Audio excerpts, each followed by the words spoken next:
Oscar Núñez, bienvenidos a mi segundo podcast, el día de hoy desde el municipio de Santandercito. Bueno, entonces el día de hoy vamos a hablar acerca del contractualismo político. Para definir un poco mejor este concepto nos vamos a apoyar de tres grandes autores que nos van a ayudar precisamente a poder definir de manera más funcional el concepto. Tenemos entonces en primer lugar a Thomas Hobbes. Thomas Hobbes estableció lo que es un nuevo mecanismo de un nuevo sistema político, es decir, le dio una nueva concepción para que podamos definir lo que es un Estado moderno político. De hecho, pues Hobbes es un autor y es considerado el padre de la modernidad política o también el padre del contractualismo político. Entonces podemos decir que el contractualismo político tiene como fundamento el contrato social, que a su vez también lo podemos definir como una expresión voluntad racional. Hobbes introduce entonces la racionalidad dentro del campo de las ciencias naturales de la política. Manifiesta incluso que la sociedad no existe, sino que esta más bien es una mera concepción del hombre. Ahora bien, la concepción de Hobbes, la concepción de la teoría científica inglesa, tiene un fundamento materialista. Es decir, que el mundo está constituido por cuerpos físicos que tienen una relación de causa y efecto. En la obra Leviatán, es una obra de Hobbes, él plantea varios elementos muy importantes como el materialismo, el mecanicismo causalista, el empirismo y también el pragmatismo. Tenemos entonces que en el sistema hobbesiano comprende como base teórica todo género de filosofía que tiene relevancia con el cuerpo, con el hombre y con el ciudadano. Estos elementos siempre comprometidos con un tratado individual para el estudio y la comprensión de la naturaleza y un principio mecánico y un principio causal. Continuando entonces con el análisis que realiza Hobbes, él determina como un principio motor es aquel que se origina en las acciones del hombre. Esto siempre en función del deseo que tiene de vivir, pero también del miedo que tiene el hombre hacia la muerte. A su vez, que todo lo que el hombre hace, lo hace por miedo a la muerte. Ahora bien, en cuanto al principio mecánico, existe la acumulación de poder, existe el concepto de la acumulación de poder, que finalmente todos quieren acumular poder.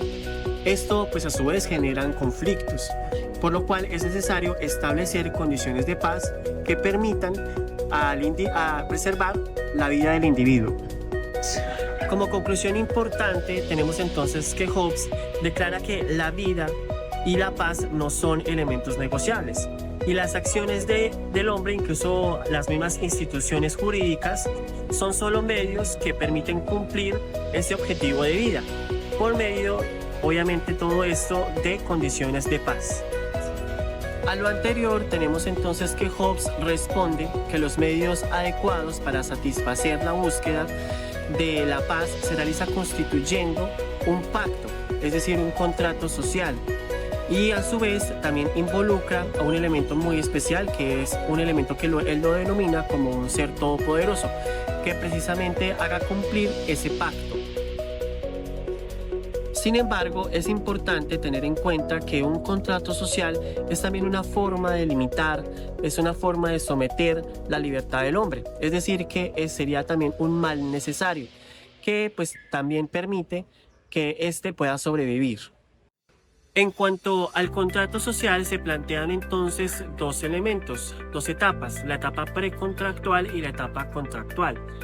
Es decir, un antes y un después del contrato, donde la etapa precontractual se define como una condición de guerra, donde tenemos que el hombre siempre va a tener una tendencia a autodestruirse.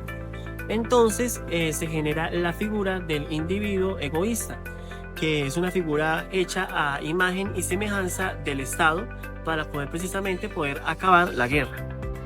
Otro de los autores que fundamentan el constitucionalismo político es John Locke, donde sus ideologías parten desde los pensamientos que también tenía Hobbes. Él es también considerado un padre, un fundador del constitucionalismo moderno, ya que toma lógicas del derecho y también lógicas del poder. que permiten también constitucionalizar al poder como una forma de Estado. Lo que entonces propone a las formas de gobierno que están fundadas en el poder que existe entre una relación de gobernante y el gobernado. Es una relación que denomina también como una relación parental, es decir, pues la relación que existe entre un padre y un hijo, por lo cual siempre va a procurar su bienestar. Todo esto basado en la libertad como fundamento legítimo. Entonces, Luke propone un ejemplo muy adecuado frente a esta situación. El ejemplo que él pone es un gobernante que precisamente ejerce sus funciones de gobernador y que sus decisiones siempre van a procurar un bienestar social. Pero finalmente ese gobernante no ha sido elegido, no ha sido aprobado por el pueblo, como lo que actualmente existe en una monarquía, donde no hay como tal una decisión del pueblo. Luke, como base de la filosofía política, involucra la aceptación libre de los gobernadores. No puede hablarse de decisiones o de mandatos legítimos sin tener en cuenta que debe ser todo esto una consecuencia de la libertad, no una imposición. Algo importante que debemos resaltar es que en el ordenamiento político Luke sienta las bases de un gobierno representativo y mayorista. Entonces tiende a definir que esto debe obedecer a que se debe convertir en la voluntad libre del pueblo.